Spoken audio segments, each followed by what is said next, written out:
Meus irmãos, Miqueias profetizou para Israel e para Judá, porém ele tem apenas uma mensagem para Israel. Para Judá ele terá 6 capítulos e meio, para Israel ele tem apenas uma mensagem. E essa mensagem nós poderíamos dizer que é como se fosse o sermão de despedida de Israel, ou o sermão do luto de Israel, ou então aquele sermão do culto fúnebre de Israel. Miqueias profetizou e pouco tempo depois Israel não existia mais. Por isso só tem uma mensagem para Israel. Todas as demais são para o reino de Judá.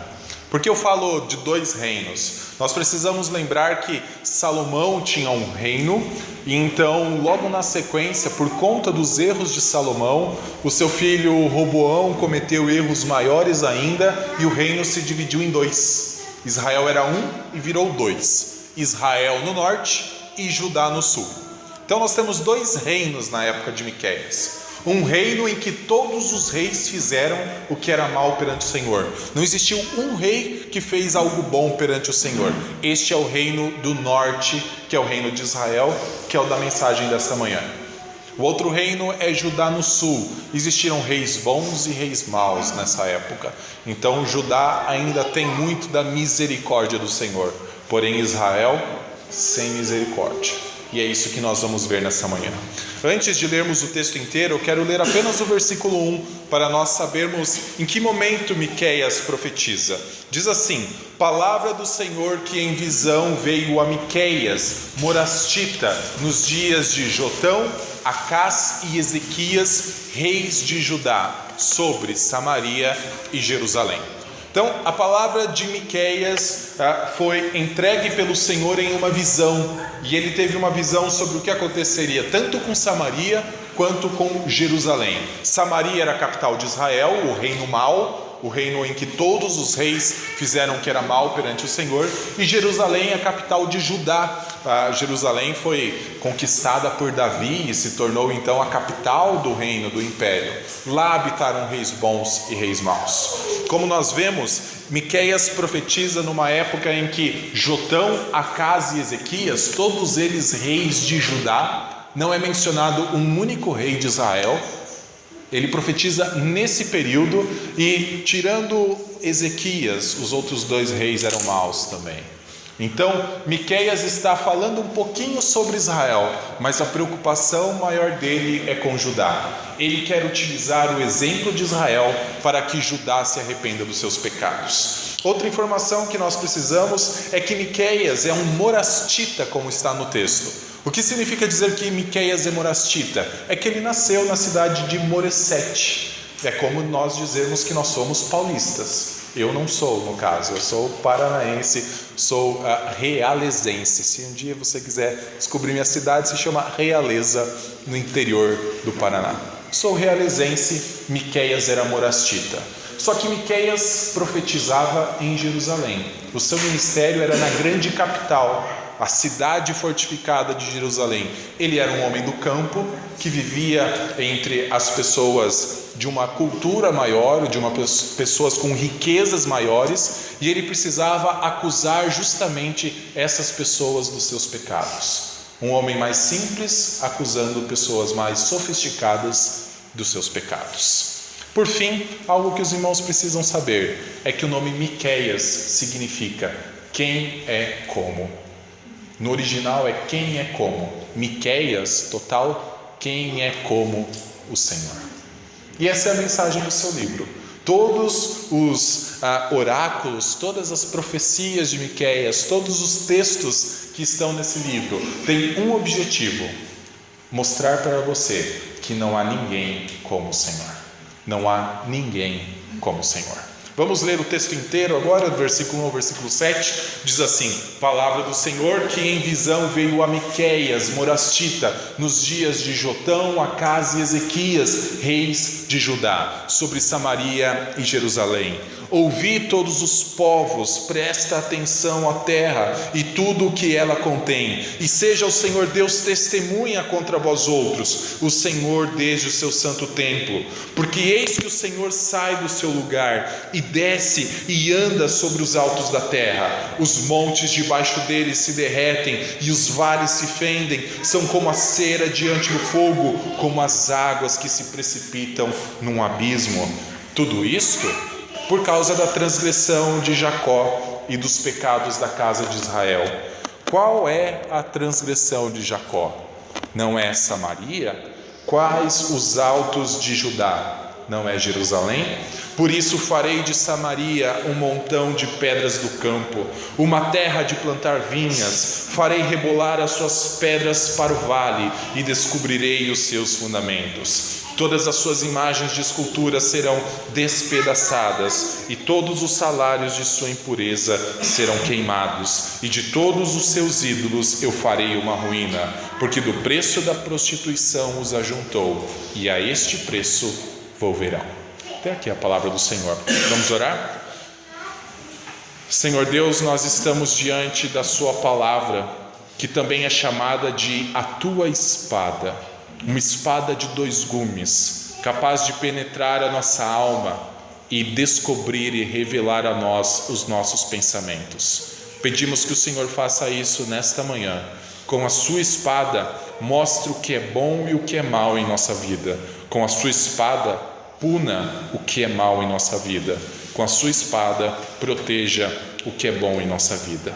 Essa é a nossa oração, no nome santo de Cristo. Amém. Meus irmãos, estamos diante da espada do Senhor.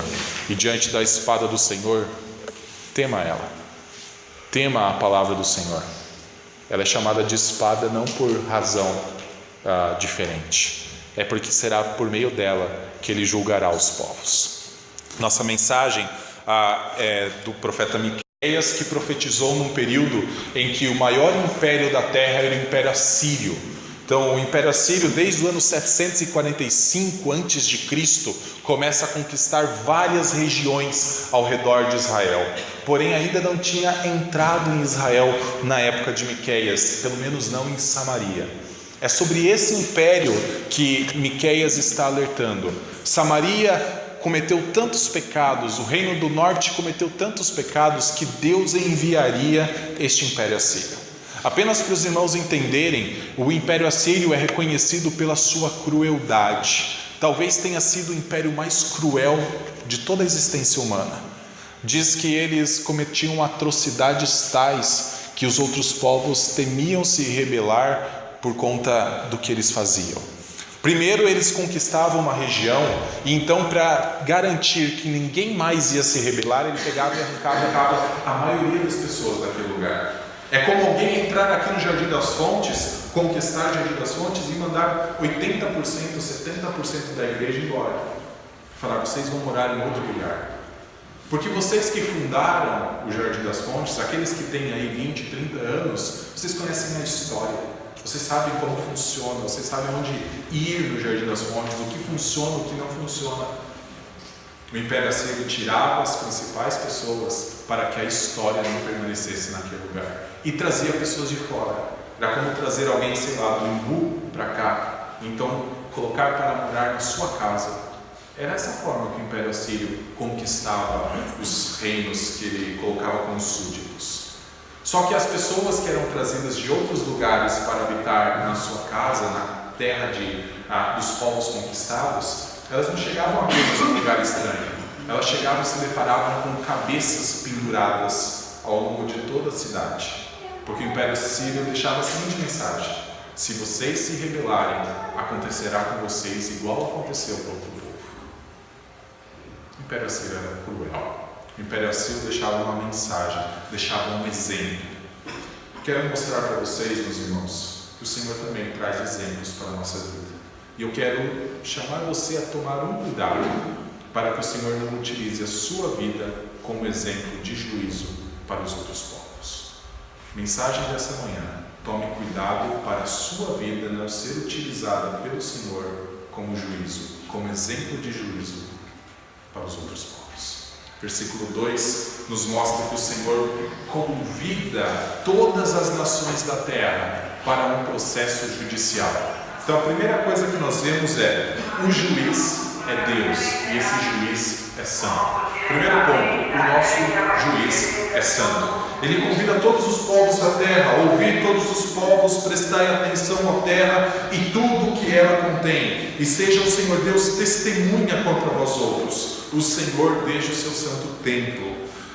Então a ideia é que o Senhor está convidando todas as nações para prestarem atenção ao processo judicial. O Senhor, desde o seu santo templo, chama essas nações para testemunharem algo. Mas o que elas devem testemunhar não é o que o Senhor vai fazer contra um outro povo, é para elas testemunharem um exemplo do que o Senhor fará com elas. Então olha o que está na metade do versículo 2: e seja o Senhor Deus testemunha contra vós outros. Essas pessoas participariam do tribunal de Deus, mas elas participariam aguardando o momento em que elas seriam julgadas. O Senhor fala: ouvi, nações, prestai atenção, toda a terra e tudo o que nela contém, porque o Senhor vai testemunhar contra vocês. O Senhor vai testemunhar o que Ele vai fazer com vocês. Versículo 3 fala que porque o Senhor está saindo do seu santo lugar e Ele desce e Ele anda sobre os altos da terra. E no versículo 4 que quando Ele toca os altos da terra, os montes se derretem. É como as águas que se lançam no precipício, ou melhor, como a cera que está diante do fogo e se derrete. Por que essa imagem?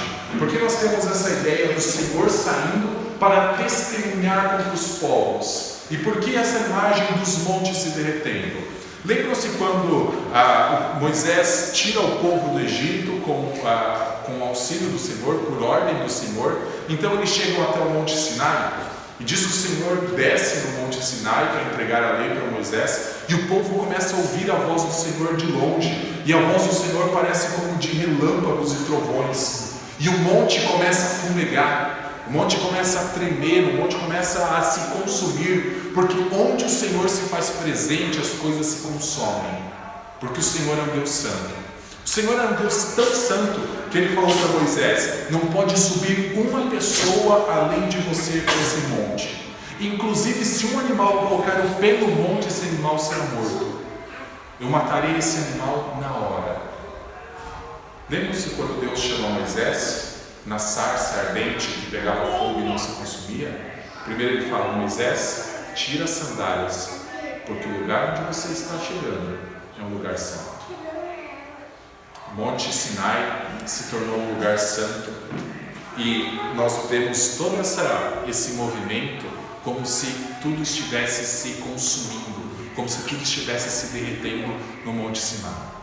Quando Deus sai para testemunhar, quem está indo testemunhar contra todos os povos é o Deus santo contra todos os pecadores da terra. Quando Deus sai do seu santo lugar, provavelmente aqui é referência ao céu. Quando Deus sai do céu e vem testemunhar em juízo contra todos os povos, com quem você se encontrará não é com qualquer um. Você se encontrará com Deus santo, em que as coisas perante Ele não permanecem iguais. Isaías teve uma visão semelhante. Ele, quando foi chamado pelo Senhor para pregar e profetizar, lá em Isaías capítulo 6, diz que ele vê o Senhor assentado no seu santo trono, no seu sublime trono, e então o templo se mexia. O templo não ficava igual, as estruturas começavam a se consumir, a se abalar.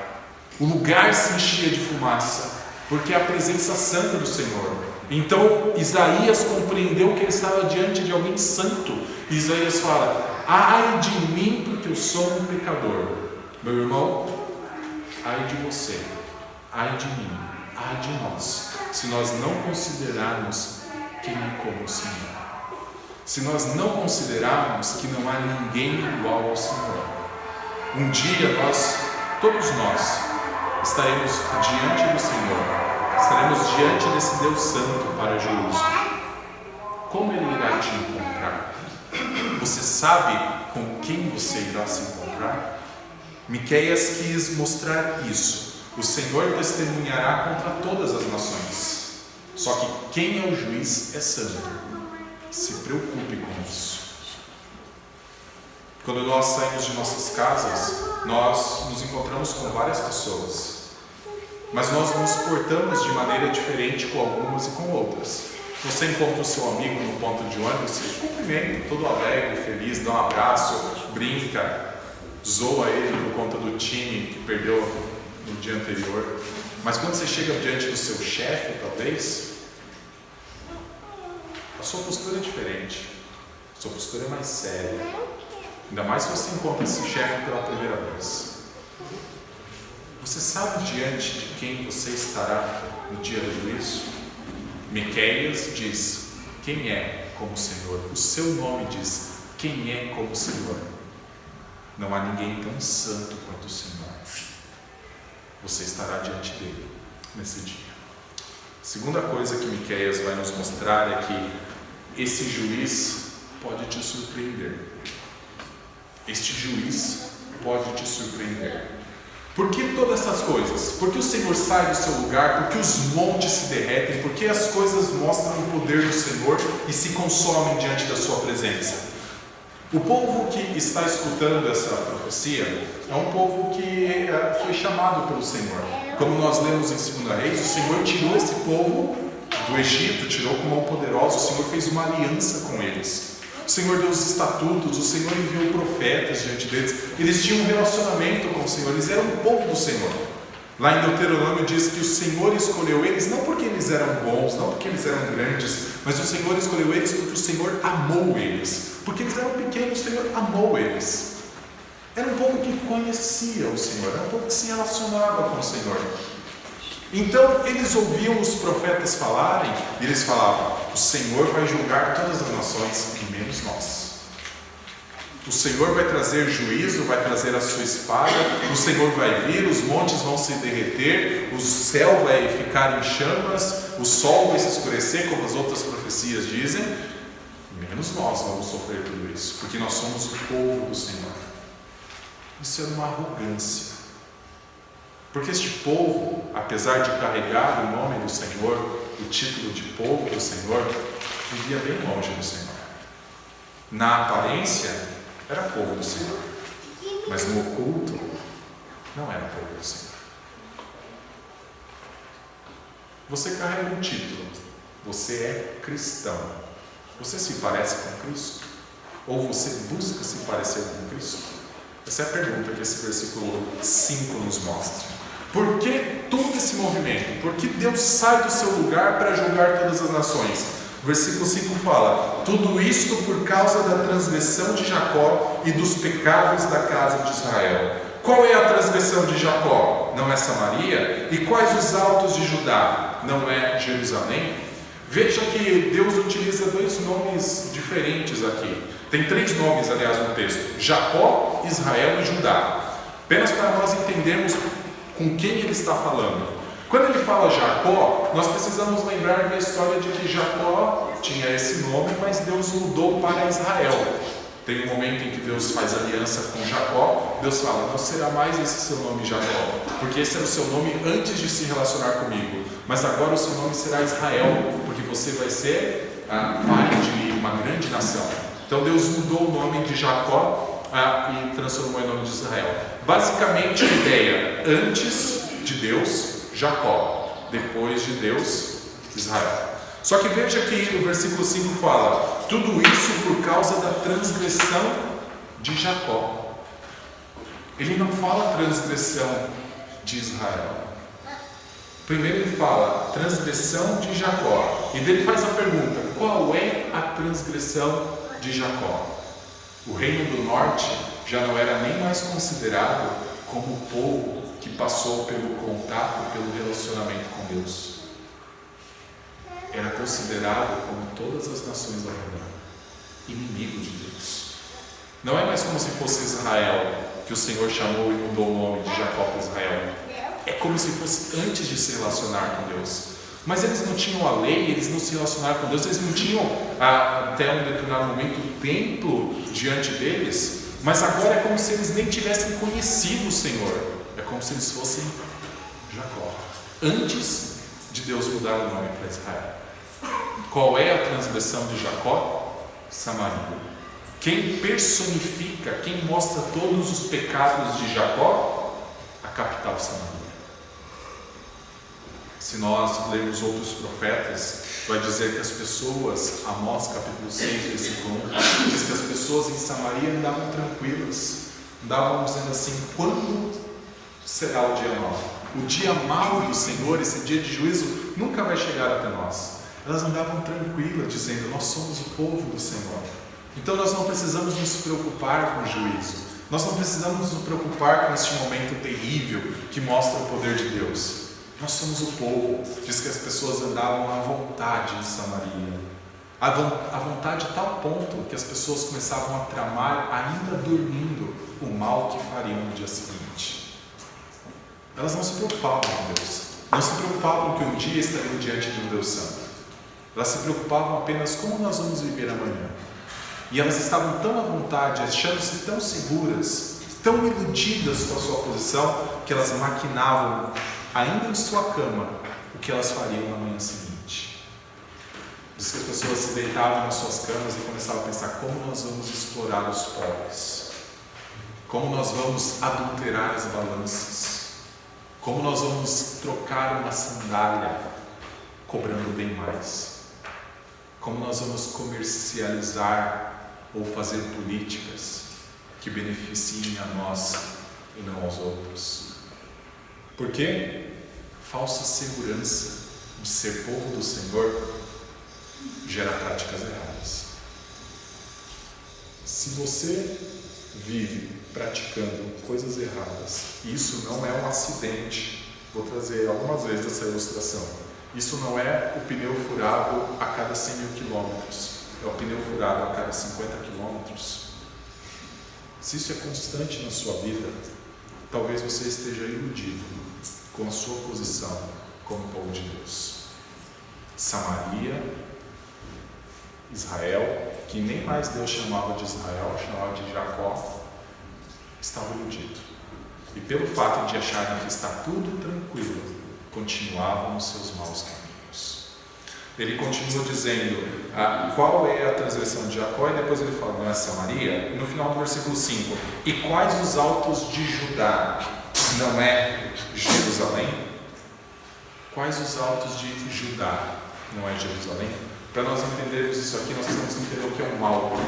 Para nós, alto lembra alguma coisa como um altar. Essa é a palavra comum para nós, um altar. Só que não era um altar dedicado ao Senhor. Os altos eram montes, assim, 30 metros de altura, 20 metros de altura, onde as pessoas subiam para, digamos, estar mais próximo da divindade. Tinham árvores nesses locais e as pessoas ali sacrificavam, adoravam outros deuses. O Senhor sempre proibiu de ter altos, não altares. O Senhor sempre proibiu de ter altos na adoração a Ele. O único altar que Deus permitia é o que estava dentro do templo. Ele não permitia outros altares, a não ser antes da construção do templo. Mas os altos, esses lugares onde as pessoas iam para cultuar outros deuses, era proibido pelo Senhor. Tanto em Jerusalém quanto em Samaria, estes altos ficavam, dezenas deles espalhados pela nação. E o povo ia lá, a tal ponto que nesses altos, alguns sacrificaram seus filhos. Um rei de Israel sacrificou seu filho nesse lugar. Era lugar de perversão. Existiam as árvores frondosas. Sempre que o irmão se deparar com árvores frondosas na Bíblia, e na sequência falar de poste, ídolo, se preocupe com isso, porque essas pessoas iam para os altos, ofereciam seus sacrifícios aos outros deuses e se prostituíam debaixo das árvores frondosas. Essa era a adoração desse tempo. Eles tanto falavam que era adoração a Baal, como aos outros deuses, como também falavam que era adoração a Deus. Eles nunca negaram que eles eram povo de Deus. Eles nunca deixaram de oferecer os rituais, os sacrifícios que Deus requeria. O problema é que eles misturavam, colocavam adoração a outros deuses, sacrifícios aos outros deuses, prostituição a outros deuses, e achavam que estava tudo bem. Porque o Senhor veio julgar o mundo por causa da transgressão de Israel e de Judá. Versículos 6 e 7 vai mostrar a punição, então. Qual é a punição? Acabar com a ilusão. Qual é a punição? Acabar com a ilusão. Versículo 6 fala: por isso farei de Samaria um montão de pedras do campo, uma terra de plantar vinhas. Farei rolar as suas pedras para o vale e descobrirei os seus fundamentos. Todas as suas imagens de escultura serão despedaçadas, e todos os salários de sua impureza serão queimados, e de todos os seus ídolos eu farei uma ruína, porque do preço da prostituição os ajuntou, e a este preço volverão. O Senhor, como juiz, sai do seu santo templo, diz que os montes se derreterão diante dele, diz que a terra se consumirá, e um dia nós precisamos esperar para que todas essas coisas aconteçam. Para que Deus crie novos céus e nova terra, primeiro Ele tem que destruir a criação, purificar a criação. E como Ele vai fazer isso? Com fogo. A expressão lá em 2 Pedro é fogo. Ele não destruirá mais o mundo em água, como fez no dilúvio, mas destruirá por meio do fogo para purificar. Deus fará tudo isso e nós devemos estar preparados para isso. Mas nós devemos estar preparados para ser removido da nossa vida aquilo que traz ilusão para ela. O que te faz ficar seguro? O que te dá um sentido, um senso de segurança? Se você respondeu, Deus me dá segurança, ótimo, fortaleça isso. Mas se você tem no seu coração que te dá segurança hoje é o seu emprego, e por isso você tem que sacrificar tudo na sua vida por conta do seu emprego, Deus removerá isso. Se você acha que pode ser dinheiro, se você acha que pode ser saúde, alguma pessoa, Deus removerá a ilusão. O versículo 6 fala que em relação a Samaria, Deus faria dela um montão de pedras. A gente precisa entender o que é isso, são ruínas. Toda vez que Deus destruía ou mandava o povo destruir o lugar, Ele mandava deixar tudo em ruínas. É como derrubar tudo isso aqui e virar pedra. Ele faria isso, Samaria. Mas o mais interessante é que Samaria achava que a sua fortaleza dava segurança contra os invasores. Samaria, tanto Samaria quanto Jerusalém, elas foram construídas sobre os montes. Então, para você invadir uma cidade construída sobre o monte é muito mais difícil, porque você não consegue chegar e parar com o exército diante dos portões e o exército começar a entrar tudo de uma vez, como nós vemos nos filmes muitas vezes de guerra, os exércitos invadindo as cidades assim, como se fosse um mar entrando na cidade. Não, porque ficava na colina. O exército começava a se reunir no pé do monte e todo mundo já sabia que seria atacado. Então o fato de serem construídas sobre as montanhas, sobre as colinas, dava um falso sentido de segurança. Olha, ninguém consegue entrar na nossa fortaleza. Pois bem, o Senhor falou, essa fortaleza ficará em ruínas. No que vocês confiam, samaritanos, ficará em ruínas. Ficará tão em ruínas que não será mais uma colina. Olha o que o Senhor fala no versículo, na metade do versículo 6. Farei um campo, uma terra de plantar vinhas. É como se Deus aplainasse o lugar. É como se Deus deixasse assim. Sabe o que te dá segurança? Pois bem, não existirá mais nem a colina. Será como um campo. Não existirá pedras, não existirá muros, não existirá nada que você possa se esconder atrás. O Senhor deixará você diante do inimigo. O problema é que o inimigo é Deus. Nesse caso, o inimigo é Deus. Um dia ninguém vai se esconder de Deus. Se você tem a ilusão de que você conseguirá se esconder de Deus, esquece. O Senhor remove a ilusão. E é a forma dele punir. Versículo 6 continua que ele fará as suas pedras rebolarem ou rolarem para o vale e descobrirá os seus fundamentos. Porque o Senhor é capaz de transformar uma colina em um campo. Lembram-se do versículo 4? Os montes debaixo dele se derretem. Ele é o Criador de tudo e Ele pode destruir tudo. Um dia Ele fará isso por meio do fogo. Versículo 7. Todas as suas imagens de escultura serão despedaçadas, e todos os salários de sua impureza serão queimados, e de todos os seus ídolos eu farei uma ruína, porque do preço da prostituição os ajuntou, e a este preço volverão. Segundo a ilusão do povo de Israel, é não apenas de Samaria e de Israel, não era apenas que eles estavam sobre uma colina, numa fortaleza. É porque eles adoravam tantos deuses que os deuses protegeriam eles. As imagens, os postes ídolos, as esculturas de Baal, tudo que eles fizeram, tudo que eles pegaram dos outros povos, isso protegeria eles. Era outra falsa segurança. É como você depositar a confiança em algo que Deus pode fazer assim, e remover da sua vida. É como você se apegar tanto a uma coisa e chegar um momento em Deus talvez tirar isso da sua vida. Eles se apegavam a esses deuses a tal ponto que eles falavam, não é apenas o Senhor que está do nosso lado, mas os outros deuses também estão. É como o povo de Atenas, que para garantir a sua segurança, construía altares para todos os deuses que a gente possa imaginar. E até se pensasse assim, algum Deus ficou de fora? Pois bem, tem um altar para o Deus desconhecido. Até assim, se existe um Deus que a gente não conhece, tem um altar para ele também. Porque a nossa segurança precisa vir dessas coisas. Deus removerá. Deus removerá isso. Final do versículo é um final duro, que ele fala aqui: o preço de prostituição estes ídolos foram feitos. Com o salário de prostituição esses ídolos foram construídos. Ao salário de prostituição eles voltarão. O que significa isso? As pessoas subiam para aqueles altos, se deitavam, se prostituíam debaixo das árvores frondosas. Com o dinheiro daquilo, construíam os ídolos, os santuários ficavam reformados, bonitos.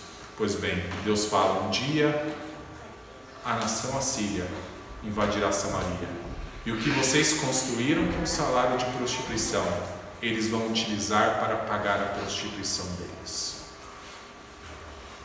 Da forma como vocês começaram, vocês vão terminar. Não importa o que vocês construíram nessa terra, não importa o que vocês fizeram, voltará a ser como antes. O Senhor Jesus falou: não acumuleis tesouros nessa terra, que a traça e a ferrugem corroem. Antes acumulei tesouros nos céus, que traça nem ferrugem pode corroer. É o preço de prostituição voltará. Nós lemos que a consequência é: o Império Assírio vem, destrói Samaria, e nenhum profeta mais fala de Samaria. Acabou. Essa é a última mensagem para Samaria. Mas lembrem-se, o que aconteceu para Samaria, Deus chamou todas as nações para testemunharem. Não para apenas observarem, não para apenas olharem, olha o que Deus está fazendo com Samaria, mas para elas pensarem: se Deus fez isso com aqueles que Ele tirou do Egito, com aqueles que Ele salvou, mas que abandonaram Ele, imagina o que Ele vai fazer conosco. Se Deus não poupou o povo dele, o povo que Ele amou, mas que se rebelou contra Ele, o que Deus não vai fazer conosco? Meu irmão, você hoje é povo de Deus.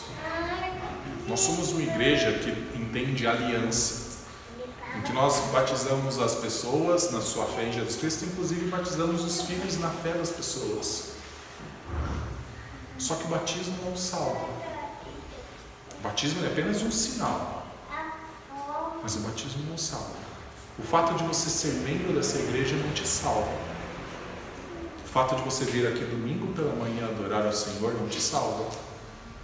O fato de você ser povo de Deus no nome, não te salva. O que te salva? Confiança plena em Jesus Cristo. Confiança plena em Jesus Cristo. Como eu posso confiar mais em Cristo? Primeiro, arrependa-se dos seus pecados. Lembra-se que Deus enviava os profetas para o povo de Jerusalém, de Samaria, de Israel, dizendo: arrependam-se dos seus pecados, então cumpram a lei do Senhor. A primeira coisa que você tem que fazer é se arrepender. Não adianta tentar compensar, falar: olha, a partir de agora eu serei um crente melhor. Ok, você tem que ser um crente melhor, mas primeiro você tem que confessar os seus pecados. Primeiro você tem que demonstrar um arrependimento verdadeiro. Quando Deus fala assim: qual é a transgressão de Jacó? ele fala, não é Samaria, é quase uma ironia do Senhor. É tão evidente que o pecado de Jacó era Samaria, é tão de conhecimento de todos que eles eram pecadores. O problema é que, mesmo os seus pecados sendo confrontados a todo instante, afinal, Deus enviou vários profetas. Miqueias deve ser o 10º da lista de profetas, fora os que a Bíblia não registra. Mas dos registrados, Miqueias deve ser lá pelo 10º. Deus enviava e falava, Samaria, você é o pecado de Israel. Samaria, vocês estão indo para os altos, vocês estão indo adorar outros deuses. O pecado era evidente, as pessoas sabiam do seu pecado, mas ignoravam. Se você tem ignorado o pecado que a Bíblia tem confrontado a todo instante, meu irmão, se arrependa logo. Se arrependa logo. Não dissimule, não seja dissimulado diante do seu pecado. Não deixe assim, daqui a pouco eu resolvo isso. Não deixe para depois o que você deve, não é o que você pode, o que você deve fazer hoje. Arrependa-se do seu pecado. O povo de Samaria dissimulava a ponto de prenderem os profetas, dissimulava a ponto de matar os profetas. É possível que o profeta Isaías tenha sido cerrado ao meio, porque as pessoas ouviam seus pecados e falavam, isso aqui é muito agressivo para nós, ninguém pode falar isso aqui contra o povo de Deus. Meu irmão, se você tem sido confrontado em algum pecado pelas Escrituras, arrependa-se hoje. E depois o que você faz? Cumpra a lei do Senhor. Obedeça a Bíblia. Os profetas chamaram para duas coisas. Na verdade, o principal chamado dos profetas é porque Deus já via que não tinha mais jeito, e Deus chamou eles para apenas pregar o sermão de luto, o sermão fúnebre, como Miqueias pregou um sermão fúnebre. Isso aqui é dizendo, Samaria acabou para vocês. O Senhor está apenas dizendo o que vai acontecer, mas acabou. Mas para nós, há oportunidade de arrependimento e de obediência. Os profetas falavam, arrependam-se dos seus pecados e então obedeçam os estatutos do Senhor. Não existe apenas o fato de você dizer, eu sou o povo do Senhor. Lembre-se que um dia quem virá julgar é o próprio Cristo. E Ele falou como será esse julgamento. Ele falou que as ovelhas estarão à direita, os bodes estarão à esquerda. Depois Ele falou que haverá aqueles que são justos, depois haverá aqueles que acham que são justos. Haverá aqueles que dizem assim, Senhor, Senhor, nós não profetizamos em Seu nome? Senhor, Senhor, nós não expelimos demônios em Seu nome? Senhor, Senhor, nós não fizemos tal coisa em Seu nome? Toda vez que você faz alguma coisa, você está fazendo em nome de Cristo, porque você é um cristão. Mas o Senhor falará para muitos naquele dia, aparte-se de mim, eu nunca conheci vocês. Essa aqui não é uma parábola, essa aqui é o sermão profético de Jesus, mas numa parábola Jesus fala que um rei mandou convidar vários para um banquete. Então as pessoas começaram a arrumar desculpas, dizendo, ok, eu vou, tal, mas deixa eu primeiro fazer tal coisa. Ele mandou, e chegou um momento em que ele falou assim, então convida todo mundo que está na rua, convida os mendigos, convida aqueles que não tem uma casa, chama, e eles foram. Então as pessoas lembraram e foram para o banquete, só que a porta já estava fechada. E o Senhor Jesus Cristo alerta, arrependei-vos porque o reino dos céus está próximo. E tomem cuidado, porque a porta dos céus é estreita. A porta que conduz à salvação, ela é bem delimitada. Você sabe onde ela começa e onde ela termina. A porta que conduz à perdição aceita tudo, todas as coisas. É difícil entrar pela porta estreita. Não é fácil. Na sua vida há de tudo. A sua vida tem tantas coisas, você está carregando tantas coisas na sua vida que passa por essa porta estreita.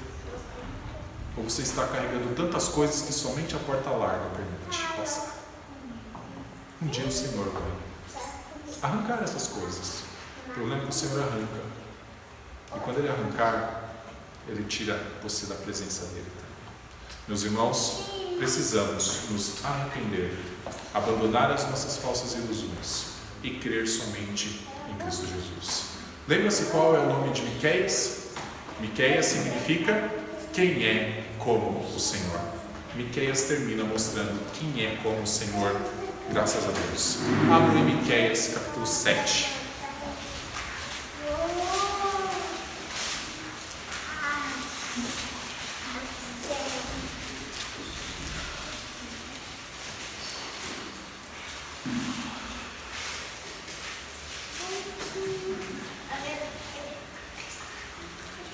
Miqueias capítulo 7, versículo 18.